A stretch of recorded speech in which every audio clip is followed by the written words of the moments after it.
Famille nous a permis comme ça de recevoir déjà parmi nous, comme ça nous a servi de transition, mais aussi introduire notre sujet parce que nous parlons de la famille.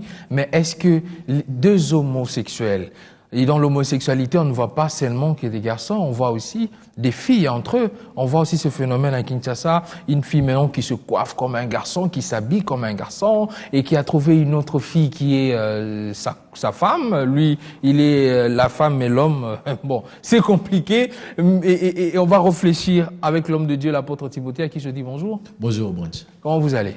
Je me porte bien par la grâce de Dieu. Voilà. Alors, apôtre Timothée, on va entrer directement dans le vif du sujet. Et je crois que on sera aussi mélangé. Voilà. Donc, vous pouvez aller en lingala, en français, comme vous voulez. Et surtout, on remarque que cette homosexualité s'installe beaucoup plus maintenant dans les cités un peu reculées, là où on ne parle pas trop lingala, on ne parle pas trop français aussi. Donc, on va mélanger avec le lingala pour aider à tous ces gens-là de pouvoir se situer selon la parole de Dieu, s'ils sont dans le vrai ou faux. Alors, déjà, d'entrée de jeu, est-ce que c'est normal qu'il y ait un garçon qui soit amoureux d'un autre garçon? En tout cas, ou une fille qui est amoureuse d'une autre fille? C'est une très bonne chose que Dieu puisse vous donner le courage de traiter de tels sujets. Voilà. D'abord, que Dieu vous bénisse abondamment pour ça. Ceux qui nous suivent dans leur maison, dans cette émission, doivent comprendre que le mariage, c'est une institution divine. Dieu a dit dans sa parole qu'il n'est pas bon l'homme soit seul, je lui ferai une aide semblable. C'est alors l'homme quittera son père et sa mère, s'attachera à sa femme, et les deux deviendront une seule chair. C'est une institution divine. Et cette femme-là peut être un autre garçon aussi? Non. Mais parce que lui, il va dire c'est ma femme, c'est un garçon, mais il dit que c'est sa femme. Ça, c'est lui qui le dit, mais nous voyons les sexes ne changent pas. D'accord. Donc la femme dont la Bible nous parle, c'est la femme de sexe féminin. Sexe opposé. Voilà, sexe opposé. C'est-à-dire quand on parle du mariage, nous voyons deux personnes de sexe opposé qui s'unissent dans une relation pour que ces deux sexes opposés puissent avoir maintenant des enfants. D'accord. Puissent avoir des enfants géniteurs qu'ils ont dans les relations, qu'ils ont eu des enfants.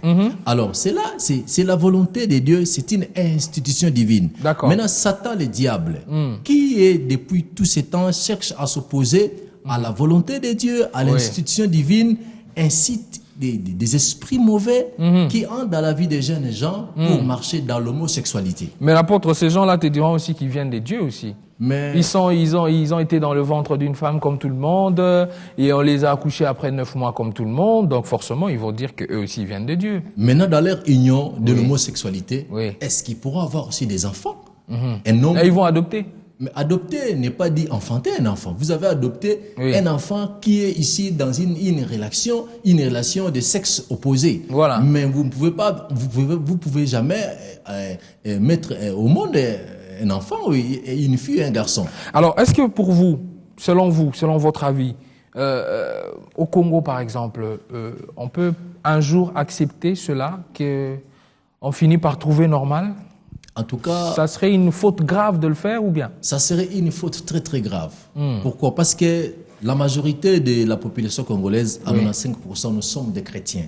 Et quand nous disons chrétiens, nos mœurs, nos habitudes sont assises dans la parole de Dieu, dans la sainte doctrine. Donc la parole de Dieu n'est pas seulement l'Ancien Testament, c'est l'Ancien et le Nouveau Testament. Et dans la Bible, vous verrez qu'il y avait une ville appelée Sodome et Gomorrhe dont Dieu a détruit. Parce que ces gens-là avaient l'habitude de vivre dans l'homosexualité. D'accord, il a détruit par le feu. Par le feu. Toute une ville tout entière a été... Mais vous avez dit à 85% nous sommes chrétiens, donc on ne peut pas accepter ça ici. D'autres pays du monde où il y a beaucoup de grands pasteurs, mais aujourd'hui il y a ces lois qui ont été acceptées, ils ont même accepté le mariage.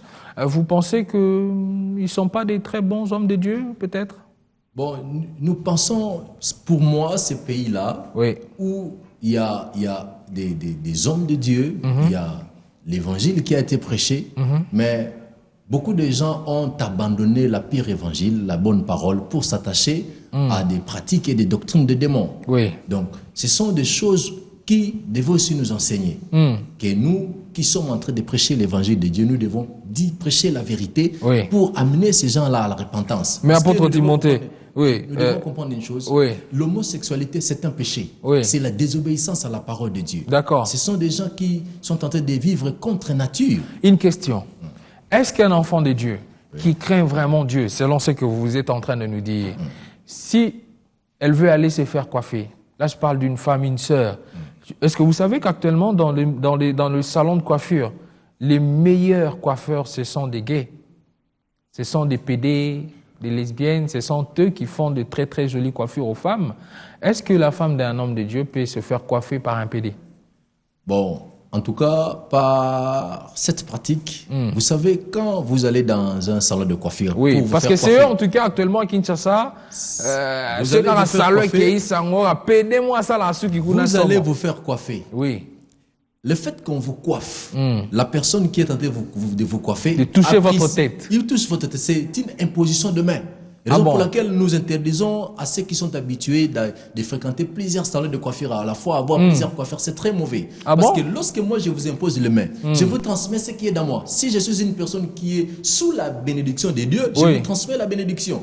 Si la personne qui vous impose les mains... Mais là, il ne prie pas, l'apôtre. Il fait que coiffer, il coiffe seulement. Mais l'imposition de main, lorsqu'une personne, le fait qu'il est en train de coiffer, il y aura des moments où il prendra tous ses deux mains, ou une main, il impose ça sur votre tête et vous transmet la sémence de l'homosexualité. Donc ce n'est pas bien. C'est un péché, c'est la désobéissance à la parole de Dieu. Donc vous pensez qu'on ne devrait plus aller nous faire coiffer ces gens-là? Je ne permettrai pas à un enfant de Dieu de donner sa tête à un coiffeur gay pour le faire coiffer. Sinon, il transmet cette sémence-là. Ok. C'est un péché, c'est la désobéissance à la parole de Dieu. La désobéissance à la parole de Dieu, mais il peut vous suivre là maintenant tout de suite, Baroloba. Au lieu qu'on évolue, on est la modernité. C'est-à-dire on est dans un monde moderne. Il est mieux d'évoluer selon Dieu, non pas d'évoluer selon les hommes. Les hommes, dans leur sagesse, ils ont changé la nature de Dieu. Les hommes, dans leur évolution, aujourd'hui, vous voyez que l'humanité va vers un déclin. Les gens ont abandonné les bonnes mœurs. Ils ont abandonné la pure parole pour maintenant s'attacher à ce que nous dénonçons, à ce que nous disons. Partagez, discutez. Suivez-nous grâce au fil Facebook officiel IUAN Télévision.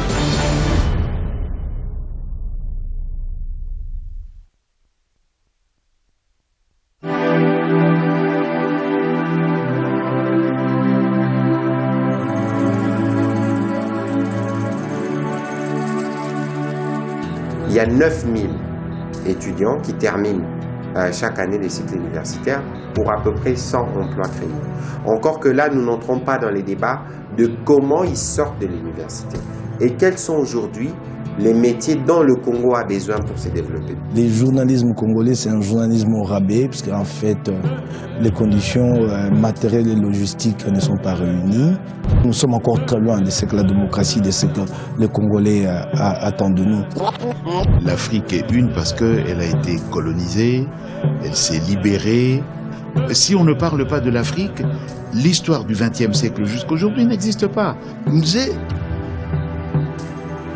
tenait à ce que tout le monde ait sa place dans ce pays. Les erreurs qui ont été commises est due plutôt aux mœurs, aux habitudes acquises pendant la dictature de Mobutu.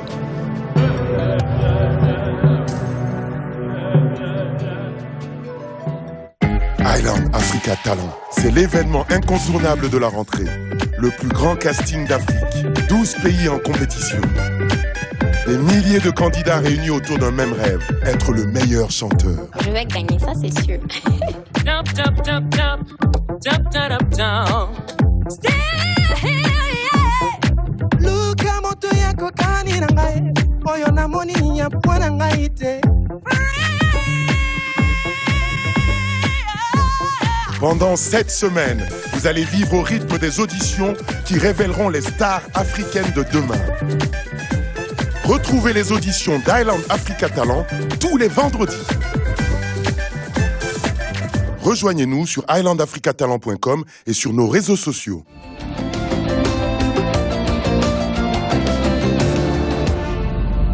Ce programme vous est offert par Close Up. Pour 3 fois plus de fraîcheur. Corsair, ouvrons d'autres horizons.